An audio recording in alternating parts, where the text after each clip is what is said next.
Yes, hi everyone, this is Sonaraki and great to be back with Derek Monasterio.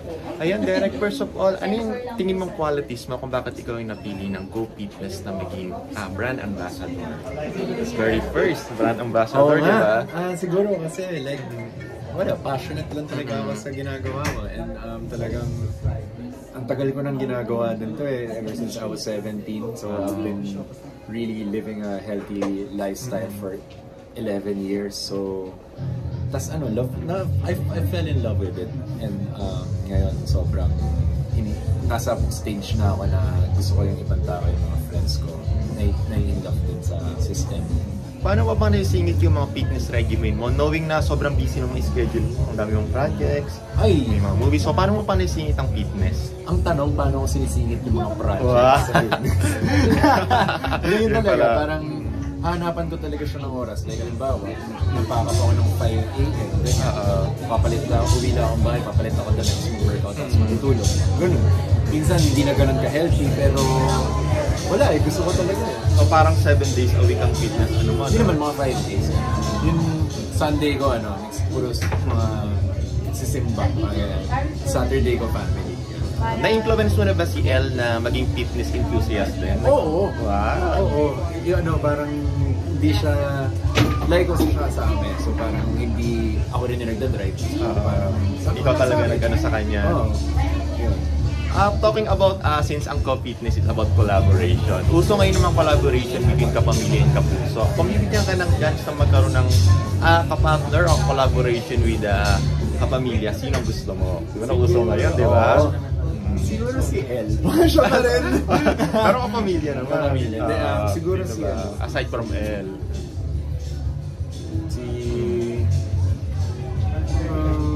Sila Daniel, sila Enrique. Sila Julia. Julia Barreto. Sila Catherine. Yan. And bakit sila yung mga gusto mong makapalasabi? Well, kasi sila yung mga pinakamagagaling sa mga ginagawa nila. Sila yung mga at the top of their game. And I'm sure marami akong matutunan nila. And na-announce ni Miss Annette nung success nung Break My Heart. Meron daw uling collaboration ni ABS and GMA. And hopefully, isa kayo doon sa maging kasama nila, di ba?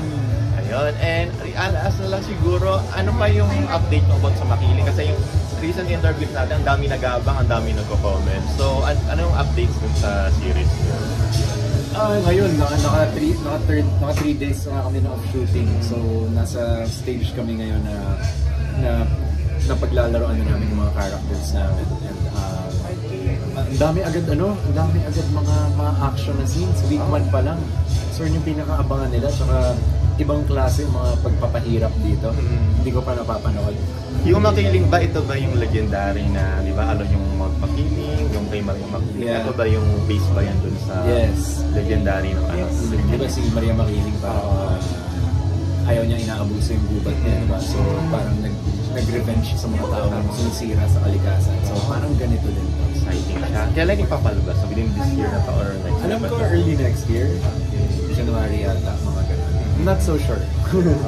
And siguro last na lang, ano yung meron kina Elle at Derek, bakit sila yung pinakamalakas na tambayan?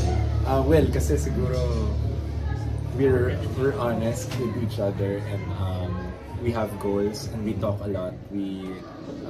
We're very serious with what we do and we train. That's very important sa mga younger generation. And yun, mahal din namin yung ginagawa namin. Wow.